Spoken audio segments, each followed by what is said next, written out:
Channel of B2E learning. Student, जो सबसे पहले मैं आपसे बात कहना चाहती हूँ, जो आज पहली बार इस चैनल पर आए हैं, उनको एक छोटा सा इंट्रो दे दे जो क्विक रिवीजन प्रोग्राम हमने स्टार्ट किया है उसके बारे में। ठीक बात है? जो बच्चे पहले से वीडियोस देख रहे हैं उनको तो पहले से पता है बेटा, ये पूरा प्रोग्राम आपका जो अपकमिंग नीट है उसके लिए है। अपकमिंग नीट में जो भी आपका इतना बड़ा कोर्स है उसके सारे इंपॉर्टेंट लेक्चर्स जो है वो आपके सामने एज ए बंच लेके आए हैं। ठीक बात है? और इसी सीरीज में बॉटनी जो आपका सब्जेक्ट है उसका फोटोसिंथेसिस टॉपिक जो है वो अपन ने स्टार्ट किया है। बेटा, इससे पहले इसके 2 लेक्चर हो चुके हैं। उन 2 लेक्चर में हमने कुछ इंपॉर्टेंट कंटेंट आपके सामने लाए हैं, जैसे कि लाइट रिएक्शन है, और इस पूरे चैप्टर की अपन सोल जिसे कहते हैं, जान दिल धड़कन जो भी अपन कहें, कीमी ऑस्मोटिक हाइपोथेसिस, वो बेटा अपन लेक्चर सेकंड में डिस्कस कर चुके हैं। ऐसे सभी स्टूडेंट्स जिनने वो लेक्चर नहीं देखा है वो प्लीज इस चैनल के प्लेलिस्ट में जाके उस लेक्चर को जरूर देखें। मैं आपको पर्सनली रिकमेंड कर रही हूं कि आप कीमी ऑस्मोटिक हाइपोथेसिस वाला जो लेक्चर है ना, कोई बच्चा मिस ना करे। वो बहुत इंपॉर्टेंट है बेटा, वो आपको एटीपी बनने के सारे तरीके, सारे फंडामेंटल क्लियर करेगा।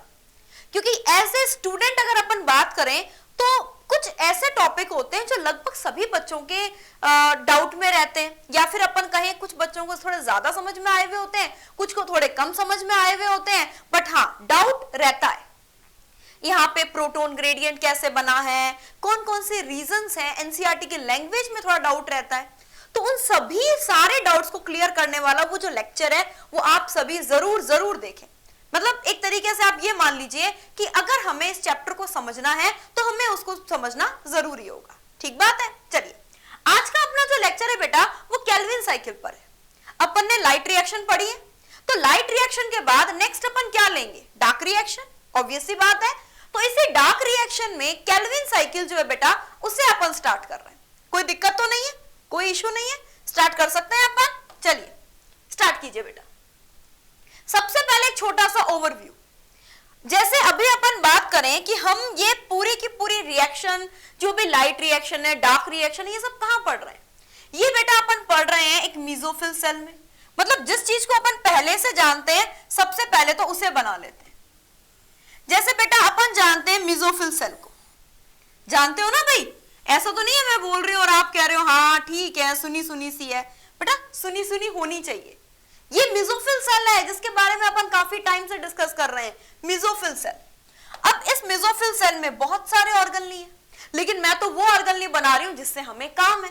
कौन सा ऑर्गेनली? That is chloroplast. ठीक बात है बच्चे? ये क्लोरोप्लास्ट हमने बना दिया। अब तक अपन क्या पढ़ चुके हैं? छोटा सा रिवाइज कर देते हैं। जिन्होंने पहले सुना है उनका रिवीजन है, और जो आज पहली बार सुन रहे हैं उनका आज का लेक्चर समझने के लिए एक छोटा सा हिंट है। ठीक बात है? इस क्लोरोप्लास्ट डबल मेम्ब्रेनस ऑर्गेनली है। ओके, इसके अंदर हमने बताया ये थाइलेकॉइड प्रेजेंट है। मानते हो ना भाई? थाइलेकॉइड। इस थाइलेकॉइड, सॉरी मैं थोड़ा सा बड़ा बना देती हूं ताकि आपको समझने में और अच्छा लगे। ठीक बात है? चलिए, ये हमने बना दिया एक थाइलेकॉइड। इस थाइलेकॉइड में क्या हो रहा था बेटा? आपने बोला था कि मैम यहां पर लाइट एनर्जी जो है वो आके गिरती है, लाइट एनर्जी जो है वो आती है इस थाइलेकॉइड के ऊपर। क्यों भाई? इस थाइलेकॉइड में ऐसा क्या है जो इसे सनलाइट से इतना इंटरेस्ट है? बेटा इसमें पिगमेंट्स हैं। होगा क्या? ये पिगमेंट्स की हेल्प से यहां पर वाटर का ब्रेकडाउन होगा। वाटर जो है वो proton plus electron and oxygen इसमें टूटेगा। ठीक बात है? कोई दिक्कत तो नहीं? इलेक्ट्रॉन क्या करेंगे बेटा? इलेक्ट्रॉन जो है वो इस ईटीएस में काम आ जाएंगे, इलेक्ट्रॉन ट्रांसपोर्ट सिस्टम में काम आ जाएंगे। डन? ये प्रोटॉन जो है ना बच्चे, ये प्रोटॉन आपने पढ़ा था इस तरीके से, यहां पे एक कपलिंग फैक्टर था CF0 CF1, और यहां पे ये प्रोटॉन पास होते हैं। इन प्रोटॉन के पास होने से बच्चे आपने बोला था कि मैम यहां पे एटीपी का फॉर्मेशन होता है। ठीक बात है? इसमें कोई दिक्कत नहीं, आप सभी ने पढ़ा है। नेक्स्ट बच्चे आपने बोला था कि मैम जब ये इलेक्ट्रॉन मूव करते हैं सबसे पहले अपहिल, देन बचा डाउनहिल, देन अगेन अपहिल, और उसके बाद वो थोड़ा डाउनहिल आते हैं और वहां पे NADPH का फॉर्मेशन होता है। याद है ना थोड़ा सा? Z स्कीम के बारे में बोल रहे हैं बेटा अपन, NADPH, ये NADPH बन गया। अब क्या होगा, ये बाहर की तरफ कौन सा पार्ट है बेटा, बाहर की तरफ आपने बोला मैम स्ट्रोमा वाला पार्ट है। ठीक है बेटा, स्ट्रोमा है तो स्ट्रोमा बना देते हैं। इस स्ट्रोमा में होगा क्या, इस स्ट्रोमा में चलेगी Calvin cycle. Calvin cycle, cycle देखो बेटा ये चलती ही जा रही है, ये चलती ही जा रही है, नॉन स्टॉप बढ़ती ही जा रही है, कैल्विन साइकिल। इसी को आज अपने को पढ़ना है, इसी को बेटा अपन बोलते हैं C3 साइकिल। आराम से ध्यान से तसल्ली से सुनते जाओ, इजीली समझ में आ जाएगा। ठीक बात है। इस C3 साइकिल में बाहर से क्या आएगा बेटा, बाहर से आएगा CO2। ठीक बात है, बाहर से मतलब आउटसाइड, मतलब आउटसाइड मतलब एक तो सेल के माइटोकॉन्ड्रिया से, रेस्पिरेशन से, और एक आएगा बच्चा स्टोमेटा को क्रॉस करते हुए एटमॉस्फेयर से। एटमॉस्फेयर से यहां पे CO2 आ रहा है, और ये CO2 क्या कर रहा है बच्चे, ये CO2 जो है ना ये कार्बोहाइड्रेट में कन्वर्ट हो रहा है, कार्बोहाइड्रेट में कन्वर्ट हो रहा है। इस रिएक्शन में कौन हेल्प करता है, ध्यान से सुनना सभी बच्चे, इस रिएक्शन में ये जो एनर्जी करेंसी है ना बेटा ATP, ये ATP हेल्प करती है। बिना एनर्जी के ये रिएक्शन नहीं हो सकती बेटा। आपको पता है अपन ने पहले भी बोला था, ये ATP जो है ना ये सेल की करेंसी है, इस करेंसी के बिना कुछ ना हो पाएगा। तो ये ATP इस C3 साइकिल में हेल्प करता है। ठीक बात है। अब एक बात तो आपके दिमाग में क्लियर हुई, ATP कब बनता है, जब लाइट सनलाइट आती है, और ATP की हेल्प से क्या हो रहा है, C3 साइकिल हो रही है। इसका मतलब हम ये बात कह सकते हैं कि ये जो C3 साइकिल है ये लाइट एनर्जी की वजह से होता है। इसका मतलब मैडम ये जो बात अपन कहते हैं कि C3 साइकिल तो डार्क रिएक्शन है, ये गलत है बेटा, 100% गलत है, ये बात झूठी है। आप साफ लिख लो कॉपी में, बच्चा आप इसे लिख लो कॉपी में नोट लगा के, dark reaction term, dark reaction term for biosynthetic phase, for biosynthetic phase is a misnomer, is a misnomer। misnomer मतलब झूठ है, झूठ। ये जो biosynthetic phase, madam biosynthetic phase कौन सा है, अरे बेटा ये C3 साइकिल जो है ना ये एंजाइमेटिक रिएक्शन है। ये जो स्ट्रोमा में हो रही है ना बच्चे, इसमें बहुत सारे एंजाइम काम में आते हैं। ये रिएक्शन कहां पे हो रही है मेरे बच्चे, ये रिएक्शन हो रही है स्ट्रोमा में, इसमें ग्लूकोज बनता है, ये बायोसिंथेटिक फेज है। इसके लिए डार्क रिएक्शन टर्म जो काम में ले रहे हैं ये बात गलत है। डार्क रिएक्शन से अपने को क्या लगता है, ये रिएक्शन रात में हो रही है, ये रिएक्शन दिन में हो रही है, ऐसा नहीं है। ये दोनों की दोनों रिएक्शन दिन में होती है। लाइट एनर्जी आती है, लाइट एनर्जी को पिगमेंट एब्जॉर्ब करते हैं, वाटर का फोटोलाइसिस होता है, उससे ATP बनता है, NADPH बनते हैं। ये पूरे के पूरे हाई एनर्जी इंटरमीडिएट्स ये काम आते हैं C3 साइकिल में। ठीक बात है, इससे ग्लूकोज बनता है। इट मींस जो क्वेश्चन आपसे NCERT में पूछा गया है बेटा, एक बात पर्सनली आप ध्यान में रखो, जब भी आप कोई वीडियो लेक्चर देख रहे हो, ऐसा नहीं है कि एक तो ध्यान इधर उधर कर रखा है, नहीं। आप अपनी NCERT, खास तौर पे मैं बायोलॉजी की बात करूं, अपनी NCERT अपने सामने, साथ में अपनी नोटबुक साथ में एक पेन भी रखना बेटा, कुछ नोट करना हो तो, और वो डायग्राम जो मैं बनवा रही हूं उसको साथ साथ में बनाते चलोगे और NCERT के लाइन टू लाइन पढ़ते चलोगे। ठीक बात है। ये अगर मैं आपके घर पे आके चेक कर सकूं ना तो दी बेस्ट हो कि भाई आप वाकई में कर रहे हो फॉलो या नहीं कर रहे हो, बट बेटा ये करना है क्योंकि हमें सेलेक्ट होना है, और अगर हमें सेलेक्ट होना है तो हमें ये सारी चीजें फॉलो करनी ही पड़ेगी। ठीक बात है। चलिए सबसे पहले अगर अपन बात करें कि यहां पर ये जो एनर्जीज बनी है ये किसकी वजह से बनी है, लाइट एनर्जी की वजह से, और ये इन एनर्जी से क्या हो रहा है, C3 साइकिल। इसका मतलब हम ये बात कह सकते हैं ना कि ये लाइट पर डायरेक्टली डिपेंड नहीं करता लेकिन इनडायरेक्टली डिपेंड करता है। ये लाइट रिएक्शन के प्रोडक्ट पर डिपेंड करता है। ठीक बात है। ठीक है मैडम, आपने ATP का बोला, हमें समझ में आया। ये NADPH का क्या पंगा है, NADPH ने क्या किया भाई इसके अंदर, ध्यान से देखो बेटा, ये CO2 है ना, ये देखो यहां पे क्या है, कार्बोहाइड्रेट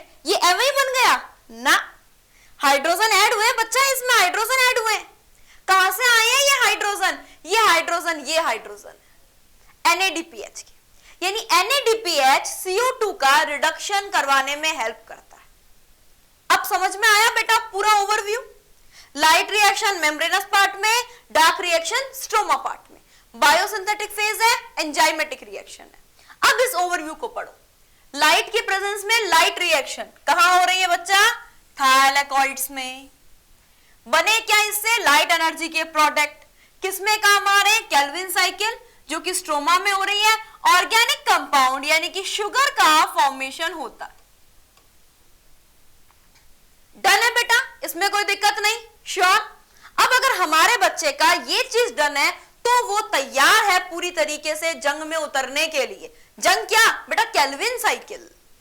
चलो आ जाओ, केल्विन साइकिल, डार्क रिएक्शन, ठीक बात है, इसे ही हम कहते हैं C3 साइकिल। देखो बेटा, सबसे पहले तो इसकी डिस्कवरी की है केल्विन ने। एक काम करो, आप जो C3 साइकिल पढ़ने वाले हो ना, इसके जितने भी अटरम बटरम नाम है ना, ये सारे लिख लो। इसके अदर नेम, सबसे पहले तो आप लिखो अदर नेम। कौन कौन से नेम हो सकते हैं बच्चा इस साइकिल के? लिखो इसे, लिखो, नोट डाउन करो। सबसे पहले तो डिस्कवरी की है केल्विन ने, मेल्विन केल्विन ने, यानी आपने इसका नाम रखा केल्विन साइकिल। डन, कोई दिक्कत नहीं। दूसरी बात, इसमें बनने वाला फर्स्ट स्टेबल प्रोडक्ट, मैं फिर से रिपीट कर रही हूं, इसमें बनने वाला फर्स्ट स्टेबल प्रोडक्ट 3 कार्बन का होता है। इस वजह से आप इसे बोलते हो C3 साइकिल। C3 cycle. बेटा इस साइकिल में जो फोटोसिंथेटिक कार्बन है यानी कि CO2, उसका हो रहा है बच्चा रिडक्शन, यानी आप इसे बोलते हो फोटोसिंथेटिक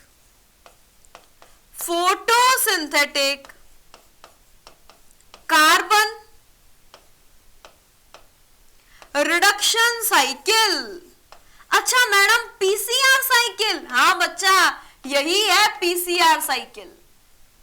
बेटा इसमें एंजाइम काम में आते हैं, बोला ना आपने एंजाइम काम में आते हैं।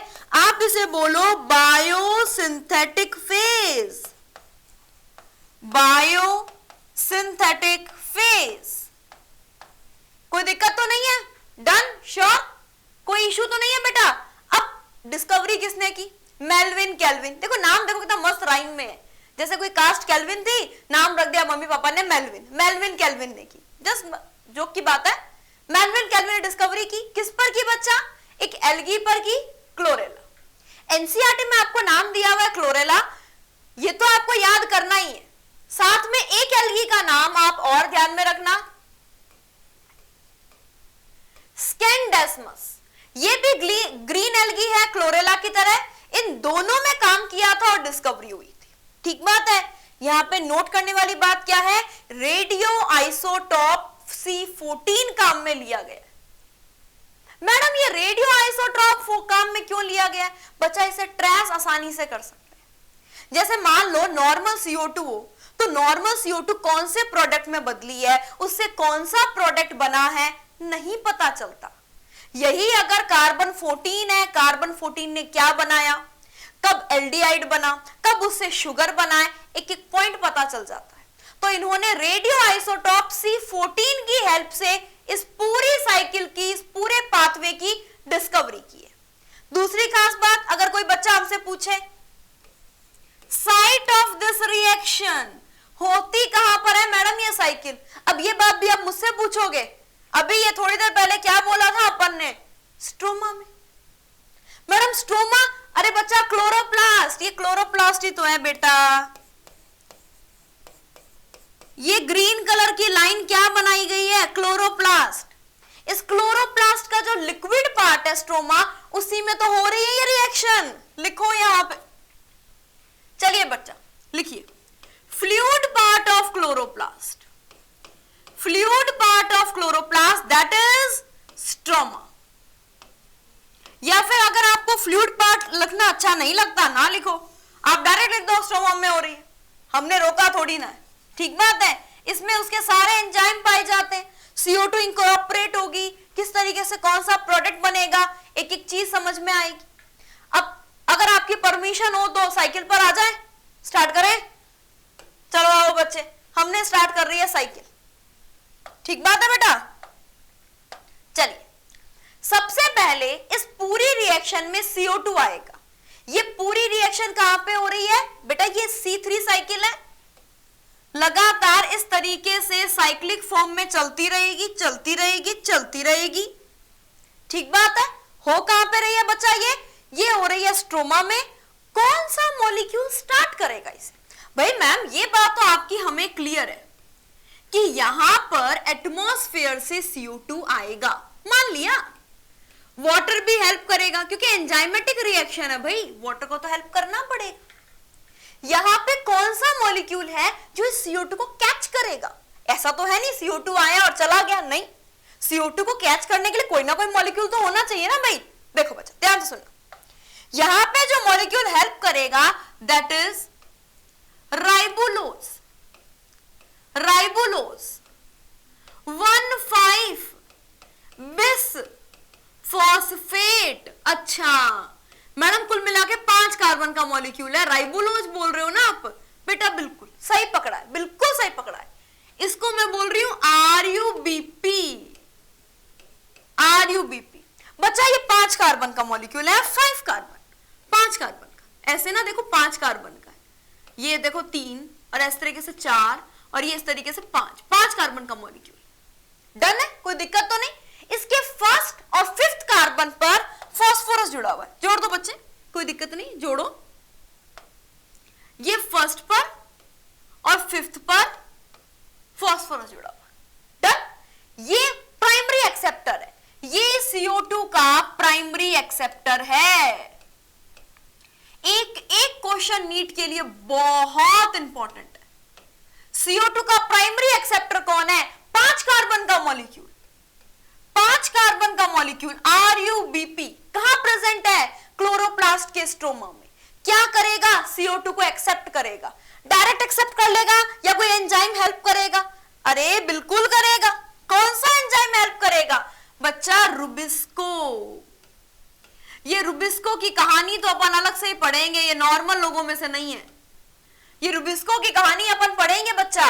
राइबोलोज बिसफॉस्फेट कार्बोक्सिलेज ऑक्सीजनेज, मतलब ये RUBP को CO2 से भी कंबाइन करवा सकता है और ये RUBP को ऑक्सीजन से भी कंबाइन करवा सकता है। डिपेंड करता है कि कंसंट्रेशन ज्यादा किसकी है। मैडम, ज्यादातर कंसंट्रेशन तो ऑक्सीजन की होगी। नहीं बेटा, ध्यान से सुनो। रुबिस्को की एफिनिटी ज्यादा CO2 के लिए, मतलब इसकी ज्यादा फ्रेंडशिप CO2 से। रुबिस्को की ज्यादा एफिनिटी CO2 के लिए। अगर CO2 अपनी नॉर्मल कंसंट्रेशन से भी कम हो जाता है तो ये ऑक्सीजन से कंबाइन करवाता है। फिलहाल आप उन बातों को छोड़ो साइड में, एक ही पॉइंट पे फोकस करो। ये 5 कार्बन का मॉलिक्यूल है RUBP, CO2 से रिएक्ट करेगा। CO2 से रिएक्ट करेगा कौन से एंजाइम की प्रेजेंस में? रुबिस्को। डन। 5 कार्बन इसके, 1 कार्बन वो, टोटल कितने हो गए? 6 कार्बन। तो 6 कार्बन जो है वो मिलके एक मॉलिक्यूल बनाएंगे। 6 कार्बन का एक मॉलिक्यूल बनेगा। पर बच्चे, वो जो मॉलिक्यूल है ना वो इतना स्टेबल नहीं होगा। 5 कार्बन का RUBP और 1 CO2, टोटल 6 कार्बन हो गए। ये 6 कार्बन मिलके एक मॉलिक्यूल बनाएंगे। रिएक्शन कार्बोक्सिलेशन, पहला स्टेप कार्बोक्सिलेशन। 3 स्टेप में होगी ना बच्चा ये रिएक्शन? पढ़ा है ना हमने कि C3 साइकिल 3 स्टेप में होती है। ये पहला है इसमें स्टेप, कार्बोक्सिलेशन। ठीक बात है। अब आपने बताया कि यहां पर 6 कार्बन का एक मॉलिक्यूल बनता है, लेकिन वो 6 कार्बन का मॉलिक्यूल स्टेबल नहीं होता। ऐसी कंडीशन में वो 6 कार्बन की चेन 2 मॉलिक्यूल में टूट जाती है। 3 कार्बन का एक मॉलिक्यूल, 3 कार्बन का एक मॉलिक्यूल। डन। चलिए, 3 carbon phosphoglyceric acid, phosphoglyceric acid, phosphoglyceric acid 3 carbon के एक एसिड में कन्वर्ट हो जाएंगे। ये फर्स्ट स्टेबल कंपाउंड है बच्चा, ये फर्स्ट स्टेबल कंपाउंड है। अभी अपन ने क्या बोला था? इसमें बनने वाला फर्स्ट स्टेबल कंपाउंड 3 कार्बन का होता है, इसीलिए हम इसे C3 साइकिल कहते हैं। याद है ना? स्टेबल कंपाउंड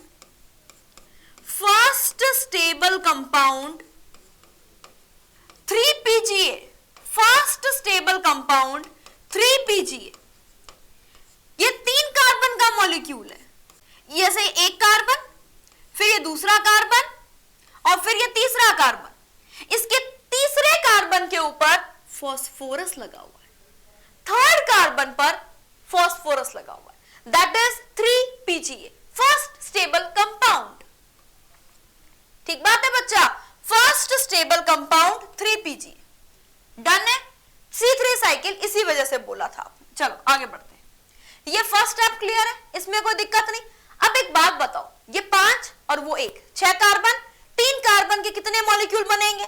अरे मैडम बायो ले ली, इसका मतलब ये थोड़ी ना है इतनी मैथ्स वीक है, 2 मॉलिक्यूल बनेंगे, ये तो पता ही है हमें। चलो बहुत बढ़िया बात। अब होगा क्या बेटा, नेक्स्ट स्टेप में होगा रिडक्शन। अब लाइट रिएक्शन में जो प्रोडक्ट बने थे ATP, NADPH, उनका कुछ ना कुछ तो करोगे, ऐसा तो है नहीं वो यूं ही बने हैं, वो बेटा रिडक्शन करेंगे। थोड़ी बहुत केमिस्ट्री आपको पता है, मतलब ऑर्गेनिक केमिस्ट्री में आपका इंटरेस्ट कैसा है? आपको इतनी सी बात पता है कि एसिड के रिडक्शन से एल्डिहाइड बनता है, एल्डिहाइड के रिडक्शन से अल्कोहल बनता है, तो बच्चा यहां पे रिडक्शन होगा।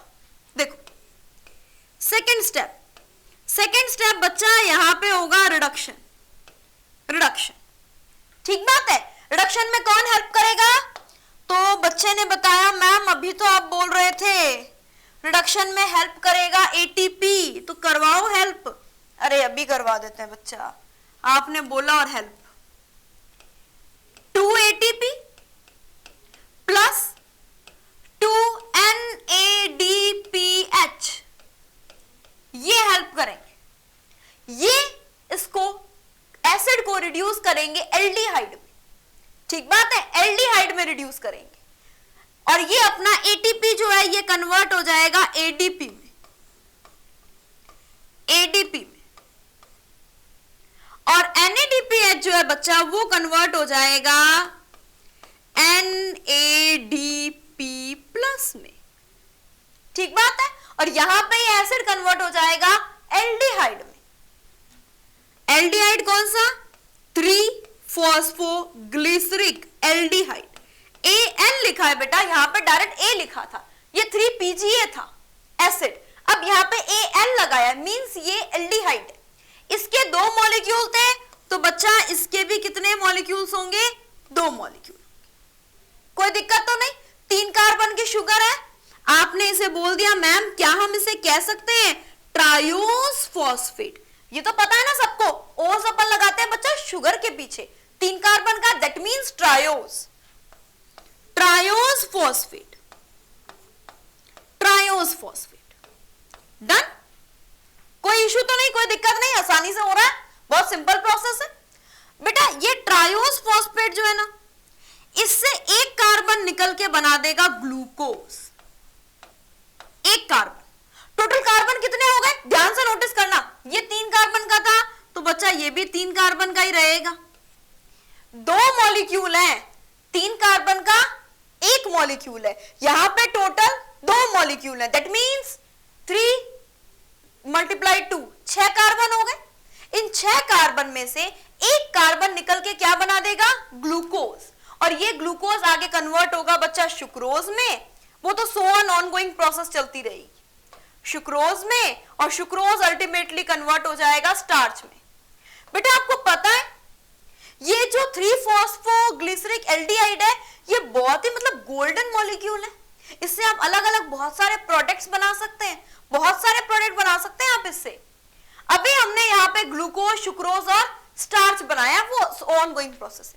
यहाँ टोटल 6 कार्बन थे, 6 कार्बन में से एक कार्बन जो है वो ग्लूकोज बनाने में चला जाएगा, 6 में से एक कार्बन जो है वो ग्लूकोज बनाने में चला गया। बाकी के 5 कार्बन बच्चा, बाकी के 5 कार्बन जो है ना वो रीजनरेशन स्टेप में चले गए। बाकी के 5 कार्बन जो है ना बेटा, उसने बना दिया RUMP,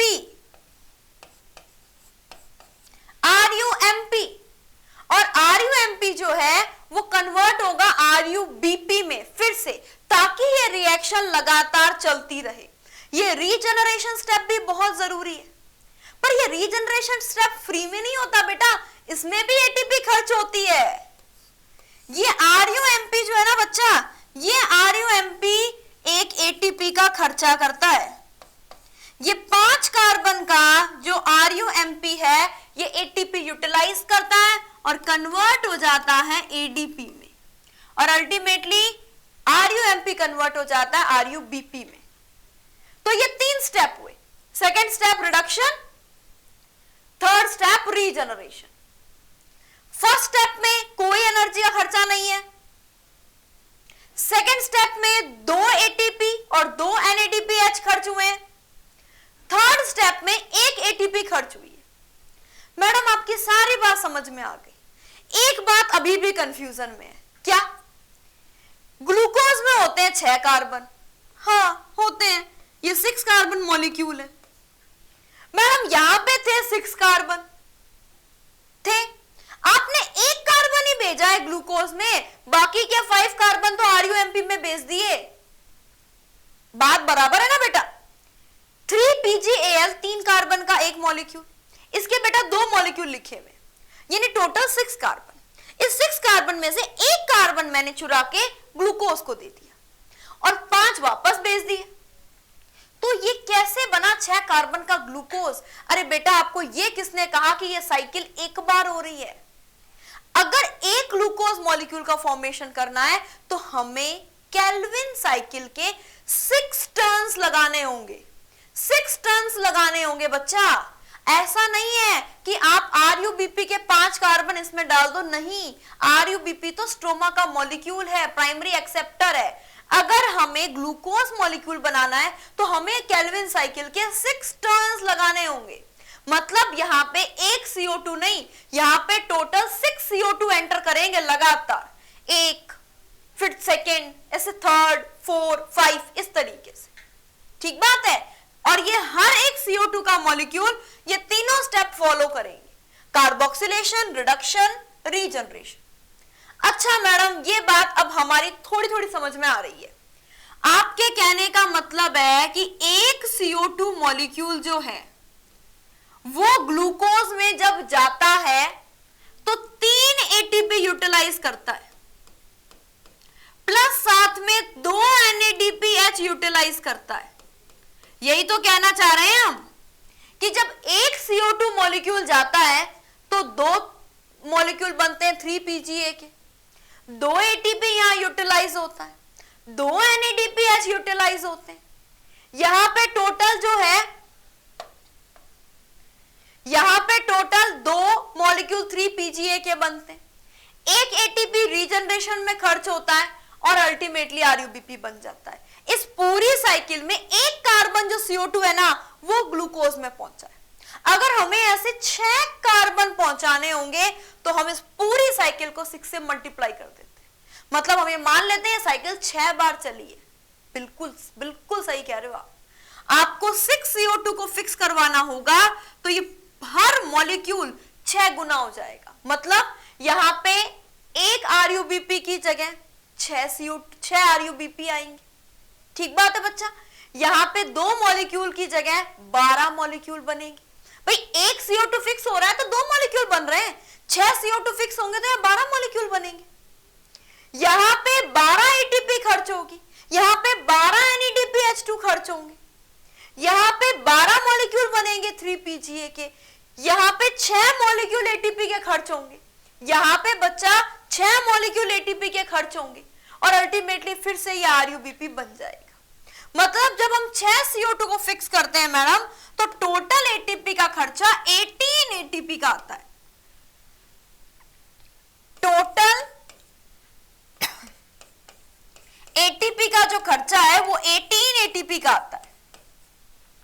18 एटीपी कैसे बच्चे? देखो 12 एटीपी यहां पे हो गए मैम और 6 एटीपी यहां पे हो गए ना, टोटल 18। सही है, बात तो सही है आपकी।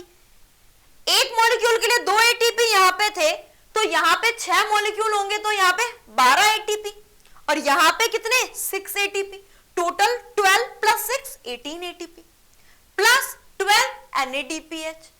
ओके, अब अब हमारे दिमाग में क्लियर हुआ कि एक ग्लूकोज मॉलिक्यूल बनाने के लिए यहां पे 18 ATP 12 NADPH2 खर्च होते हैं, मींस यहां पे 6 CO2 का फिक्सेशन होगा।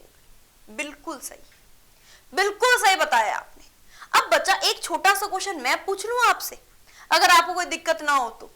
मान लो यह साइकिल 3 टाइम्स चल रही है, 6 टाइम्स नहीं, थोड़ा कम, 3 टाइम्स चल रही है, यानी इस साइकिल में 3 CO2 मॉलिक्यूल एंटर करते हैं, 3 CO2 मॉलिक्यूल एंटर करते हैं।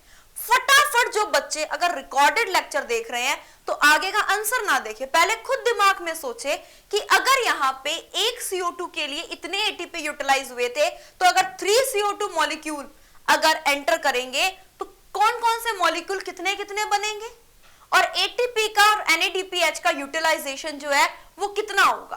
फटाफट क्विक आंसर दो बेटा, बहुत ही सिंपल है। देखो, जैसे ये एक साइकिल से आपको क्लियर हो जाएगा, बहुत ही इजी। 3 CO2 है, डन। एक CO2 पर ये मॉलिक्यूल कितने बनते थे, 3PGA के 2 बनते थे बेटा, याद है ना। देखो बच्चे, भूलना नहीं है, 2 बने थे। तो अब मान लो यहां पे 3 CO2 मॉलिक्यूल है, कितने बनेंगे, 6। यहां ATP कितने खर्च होंगे, 6। एक पे 2 हो रहे थे तो 3 पे 6 होंगे। NADPH 6 होंगे, और यहां पे रीजनरेशन में कितने हो जाएंगे, 3 ATP खर्च हो जाएंगे। दैट मीन्स अगर हम 3 CO2 का फिक्सेशन करते हैं तो टोटल 9 ATP का यूटिलाइजेशन होता है, प्लस यहां पे 6 NADPH का यूटिलाइजेशन होता है। कोई डाउट तो नहीं है ना बच्चे, कोई डाउट तो नहीं है ना। 6 ATP यहां पे हुए और 3 ATP यहां पे हुए। 6 ATP रिडक्शन स्टेप में, 3 ATP जो है वो रीजनरेशन स्टेप में। बच्चा यहां पे आपको एक छोटा सा पॉइंट और बता दें क्या, ये रिडक्शन स्टेप जो है ना बच्चा, इसी का दूसरा नाम है glycolytic reversal. Madam glycolytic reversal मतलब क्या कोई ग्लाइकोलाइसिस प्रोसेस है, उसका रिवर्स फॉर्म है ये? बिल्कुल। जब अपन रेस्पिरेशन चैप्टर पढ़ेंगे बच्चा तो वहां पे एक आएगा ग्लाइकोलाइसिस टॉपिक। ये ग्लाइकोलाइसिस की ठीक रिवर्स रिएक्शन होती है, रिडक्शन। वहां पे देखो, यहां पे आप क्या कर रहे हो, ग्लूकोज बना रहे हो ना, वहां पे आप क्या करोगे बच्चा, ग्लूकोज को तोड़ोगे। ग्लूकोज को तोड़ोगे तो माइटोकॉन्ड्रिया में एनर्जी मिलेगी। रेस्पिरेशन में आगे बात करेंगे अपन, तो ये ठीक उसकी रिवर्स प्रोसेस है। तो यहां इस रिडक्शन स्टेप को अपन कह देते हैं ग्लाइकोलाइटिक रिवर्सल। ध्यान देना बेटा, ठीक बात है, कोई दिक्कत तो नहीं। चलिए अब एक छोटी समरी आपके सामने है। हर CO2 मॉलिक्यूल के फिक्सेशन में 3 मॉलिक्यूल ATP के यूटिलाइज होते हैं और 2 मॉलिक्यूल NADPH के। अब एक छोटी सी टेबल आपको NCERT में दी हुई है, उसी को थोड़ा सा अपन डिस्कस कर रहे हैं। अगर अपन यहां पे 6 मॉलिक्यूल CO2 के इनपुट करते हैं तो नेट गेन बाहर क्या मिलता है बच्चा, 1 मॉलिक्यूल ग्लूकोज का। अगर अपन 18 ATP करते हैं ना बच्चा अपन, 12 रिडक्शन स्टेप में एक ग्लूकोज के लिए एंड 6 रीजनरेशन स्टेप में, तो अपने को यहां पे मिलता है 18 ADP। 12 अगर अपन बात करें NADPH की, तो यहां पे बच्चा अपने को मिल जाता है 12 NADP प्लस। कोई दिक्कत तो नहीं है, इनपुट आउटपुट लेन देन, इसमें तो दिमाग बहुत शार्प है अपना, ये लेना देना तो अपन करते ही रहते हैं, तो ये डन है ना बेटा। चलिए अब ये पूरी केल्विन साइकिल समझने के बाद इस रुबिस्को के बारे में थोड़ी सी जानकारी ले लेते हैं। बहुत इंपॉर्टेंट एंजाइम है बच्चा ये, इसके बारे में ध्यान से सुनना, इसके साथ कोई मजाक नहीं, ठीक बात है, ध्यान से सुनना बच्चा। ये रुबिस्को एंजाइम जो है ना बेटा, इसका पुराना नाम, मतलब पहले लोग इसे किस नाम से जानते थे, कार्बोक्सी डिसम्यूटेज। कार्बोक्सी डिसम्यूटेज, फिर इसका नाम चेंज हो गया, इसको रुबिस्को कहने लग गए। रुबिस्को पूरा नाम अगर अपन कहें तो क्या है, राइबुलोज बिसफॉस्फेट। ये BIS है ना, इसका मतलब 2 फॉस्फेट होंगे उस मॉलिक्यूल पे ये काम कर रहा है, डन। Bisphosphate bisphosphate. ये CO का मतलब क्या है बच्चा, यही तो मेन समझना है। CO, C का मतलब है कार्बोक्सिलेज, कार्बोक्सिलेशन करेगा। एंड बच्चा O का मतलब क्या है, ऑक्सीजनेज, ऑक्सीजनेशन करेगा, ऑक्सीजनेज, कार्बोक्सिलेज, ऑक्सीजनेज, दोनों एक्टिविटी शो करेगा। थोड़ा सा है ना, एक छोटी सी आपको एक डायग्राम से समझा रहे हैं, समझने की थोड़ी सी कोशिश करना, ठीक है। 2 मिनट दिमाग अपना यहीं पर रखिए। जो बच्चा भी मतलब आसपास फेसबुक चलाते हुए लेक्चर देख रहा है, या फिर अपने भाई बहन के साथ मस्ती करते हुए देख रहा है, या फिर कोई भी अदर एक्टिविटी कर रहा है, एक बार थोड़ी देर के लिए अपना सारा काम अलग से छोड़ दो, ठीक है। ध्यान से समझो बस। बेटा ये एक लीफ है, इस लीफ के ऊपर बच्चा ये स्टोमेटा है, स्टोमेटा। स्टोमेटा क्या काम करते हैं, स्टोमेटा से वाटर वेपर की फॉर्म में एक्सचेंज होता है, CO2, ऑक्सीजन, ये सब एक्सचेंज होता है, ठीक बात। ध्यान सुनना, ये रिएक्शन है, ये सेल है, सेल के अंदर क्लोरोप्लास्ट बनाया है डायरेक्ट मैंने, ये RUBP है। RUBP की रिएक्शन में कौन सा एंजाइम हेल्प करता है बच्चा, RUBP की रिएक्शन में हेल्प करता है रुबिस्को एंजाइम। मानते हो इस बात को, रुबिस्को एंजाइम। RUBP कहता है रुबिस्को CO2 लाके दो, CO2 लाके दो, रुबिस्को भागा भागा जाता है, CO2 लाता है, RUBP को देता है, लो आप CO2 लो, और RUBP उससे ग्लूकोज बना देता है, ठीक बात। ये रिएक्शन लगातार चल रही थी, कोई दिक्कत नहीं। अब हुआ एकदम गर्मियों का टाइम, बहुत ज्यादा गर्मी है बेटा, बहुत ज्यादा लाइट इंटेंसिटी है, भयंकर गर्मी, भयंकर लाइट इंटेंसिटी। प्लांट की लीफ परेशान, क्या करे, किस तरीके से अपने आप को बचाए। तो इसने सोचा कि डिहाइड्रेशन, पानी की कमी होती जा रही है, स्टोमेटा वाटर बाहर निकालता ही जा रहा है, नहीं, अपने तो एक काम करो, स्टोमेटा को बंद कर दो, स्टोमेटा को बंद कर दो। कह दिया ट्रांसपिरेशन को रोक भाई, इतना वाटर नहीं है जितना इवोपरेट हो रहा है, ट्रांसपिरेशन कम कर, ठीक बात। ट्रांसपिरेशन कम करने के लिए इसने रोका। अब क्या हुआ, कहानी तो अब सुनो। वाटर का लॉस नहीं हो रहा, ये तो अच्छी बात है, लेकिन बच्चा CO2 जो बाहर से आ रही थी ना, वो भी कम हो गई। CO2 बाहर से आनी कम हो गई, CO2 बाहर से आनी कम हो गई।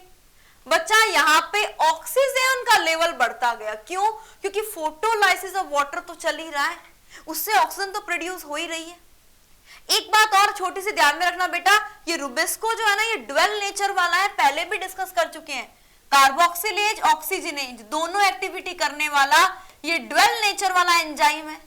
ये अर्थ पे पाए जाने वाली मोस्ट अबंडेंट प्रोटीन है, सबसे ज्यादा पाए जाने वाली प्रोटीन है रुबिस्को, ठीक बात है, ध्यान से सुनना। अब होगा क्या, ऑक्सीजन की कंसंट्रेशन यहां पे बढ़ती गई। अब रुबिस्को ने सोचा CO2 कम है, RUBP कहता है लाके दो, लाके दो, क्या लाके दूं। अब की बार रुबिस्को ने क्या किया, रुबिस्को की एफिनिटी ज्यादा किसके लिए थी, CO2 के लिए। लेकिन अगर CO2 अपने लेवल से भी कम हो जाएगा तो रिलेटिव कंसंट्रेशन पे डिपेंड करेगा। देखो ज्यादा एफिनिटी इसकी CO2 के लिए, बट अगर मान लो CO2 का लेवल कम हो जाता है तो ऐसी कंडीशन में इसकी ज्यादा एफिनिटी, अब एफिनिटी तो CO2 के लिए थी, अब CO2 तो है ही कम, तो रिलेटिव कंसंट्रेशन देखी जाएगी। रिलेटिव कंसंट्रेशन से पता चला यहां पर ऑक्सीजन ज्यादा है। ऐसी कंडीशन में RUBP जो है वो रुबिस्को के कहने पर CO2 तो है नहीं, ऑक्सीजन से कंबाइन हो जाएगा। ऑक्सीजन से कंबाइन होने के बाद अब ये ग्लूकोज नहीं बनाएगा, ये एक वेस्टफुल प्रोसेस करेगा जिसे अपन कहेंगे फोटो रेस्पिरेशन। बेटा इस डायग्राम में ध्यान से देखना, बहुत ही बढ़िया डायग्राम, ध्यान से देखना। ये रुबिस्को एंजाइम है, रुबिस्को, इसके पास ड्वेल नेचर है। ये RUBP को CO2 से, ऑक्सीजन से भी ऐड करवा सकता है और बच्चा CO2 से भी ऐड करवा सकता है। जब ये इसको CO2 से ऐड करवाता है तब ATP, NADPH जो सारी प्रोसेस अपन ने पढ़ी वो यूटिलाइज होता है और अल्टीमेटली क्या बन जाती है, शुगर बन जाती है। इस शुगर के बनने से प्लांट बहुत हैप्पी है, उसके पास ऑक्सीजन प्रोड्यूस करने का साधन भी हो गया, अपने फूड का भी साधन हो गया, प्लांट बहुत खुश। लेकिन अगर RUBP को ऑक्सीजन से कंबाइन होना पड़ जाए तो ऐसी कंडीशन में फोटो रेस्पिरेशन हो जाता है। फोटो रेस्पिरेशन बच्चा एक वेस्टफुल प्रोसेस है। फोटो रेस्पिरेशन जिसके बारे में आपको यहां दिया गया है रेस्पिरेशन, ये बच्चा एक वेस्टफुल प्रोसेस है। इसमें कोई शुगर नहीं बनता है, इसमें एटीपी का यूटिलाइजेशन हो जाता है, फायदा कुछ नहीं होता है। इसका कोई फायदा जो है वो भी आपके कोर्स में नहीं है फोटो रेस्पिरेशन का, तो आपको यही ध्यान में रखना है इसमें एटीपी यूटिलाइज हो जाएगा, इसमें शुगर का फॉर्मेशन नहीं होगा। तो बच्चा जो C3 साइकिल है ना, केल्विन साइकिल, इसके साथ में एक ये छोटी सी डीमेरिट जुड़ी हुई है कि रुबिस्को एंजाइम होता है इसके अंदर कार्बोक्सिलेशन के लिए। अब रुबिस्को के पास में तो कंसंट्रेशन रिलेटिव कंसंट्रेशन पे डिपेंड करता है। अगर CO2 के बजाय ऑक्सीजन ज्यादा हो जाए तो ये तो फोटो रेस्पिरेशन करवाने लग जाता है। अच्छा मैडम, तो केल्विन साइकिल के साथ साथ में ये भी इश्यू है, ये भी इश्यू है बच्चा। आज की क्लास में आपने केल्विन साइकिल समझा है बच्चा, साथ में C3 प्लांट यानी कि ऐसे प्लांट जिनमें केल्विन साइकिल होती है उनके साथ में क्या डीमेरिट है उसके बारे में डिस्कस किया है। पर ऐसा नहीं है बच्चा कि इवोल्यूशन नहीं होता, कुछ ऐसे भी प्लांट हैं जिन्हें अपन C4 प्लांट कहते हैं। उन C4 प्लांट्स में इस जो वेस्टफुल प्रोसेस है ना, इसका पूरा इलाज किया गया है और उस इलाज को, उस ट्रीटमेंट को अपन पढ़ेंगे नेक्स्ट क्लास में। बच्चा अभी तक आपने पूरा वीडियो देखा, अब इस वीडियो को आप अच्छे से रिवाइज करो, केल्विन साइकिल की तीनों स्टेप पढ़ो, कार्बोक्सिलेशन, रिडक्शन, रीजनरेशन, फिर आपने इस फोटो रेस्पिरेशन की प्रॉब्लम को भी देख लिया। अब आप देखो कि नेक्स्ट लेक्चर में अपन देखेंगे कि C4 प्लांट ने किस तरीके से इस पूरी प्रॉब्लम का प्रॉपर ट्रीटमेंट किया है। ठीक बात है बेटा?